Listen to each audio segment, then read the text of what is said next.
Hi friends, நான் உங்கள் மதன் பேசுகிறேன். ஆக்சுவலாக பார்த்தீங்கன்னா, இன்னைக்கு ஒரு கஸ்டமர் வந்து ஒரு மாதிரி பேசிட்டாங்க. என்ன கேட்டாங்கன்னா, ஆஃப்டர் ஆல் ஒரு டெலிவரி பண்ணி நீ எனக்கு வந்து அட்வைஸ் பண்ணுறியா அப்படின்னு. எதுக்காக இந்த வார்த்தை விட்டாங்கன்னா, அவங்க வந்து டெலிவரி லொகேஷன் வந்து ராங்காக மார்க் பண்ணிட்டாங்க. சரிங்களா, இதான் மேட்ரு.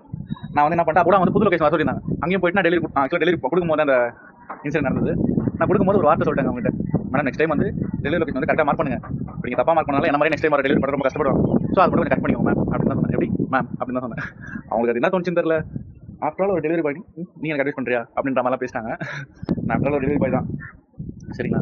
பட் ஆனால் நாலு விஷயம் அதாவது நமக்கு எல்லாமே நமக்கு தெரியும் நினைக்கக்கூடாது. யாருமே தெரியாத விஷயம் தெரியாதுன்றது கற்றுக்க முடியும். இப்போ எனக்கு ஒரு 4 விஷயம் தெரியும், அதை அவங்ககிட்ட சொன்னேன். இது என்னங்க தப்பு, லொக்கேஷனே தப்பாக போட்டு அவங்ககிட்ட வந்து இந்த மாதிரி பேச்சு வாங்கிட்டு என்ன சொல்கிறது இல்லைங்க. அதாவது நம்ம மனுஷங்களுக்கு இருக்க ஈகோ இருக்குது பார்த்தீங்களா, அந்த மேடம் ரொம்பவே பார்த்தேன். நம்ம வந்து அவங்ககிட்ட கத்தி சண்டை போட முடியும். சண்டை போட என்ன பண்ணுவாங்க, நம்ம மேலே ரிப்போர்ட் அடிப்பாங்க. ரிப்போர்ட் அடிச்சு என்ன ஆகும், என் ஐடி பிளாக் ஆகும். எதுக்கு நான் ஏதோ 5 10 சம்பாதிக்கிறேன் சரி சொல்லிட்டு ரொம்ப பொறுமையாக போனாங்க. என்ன சொல்கிறீங்க, விட்டு கொடுக்குறவங்க கிட்ட போகிறது இல்லை.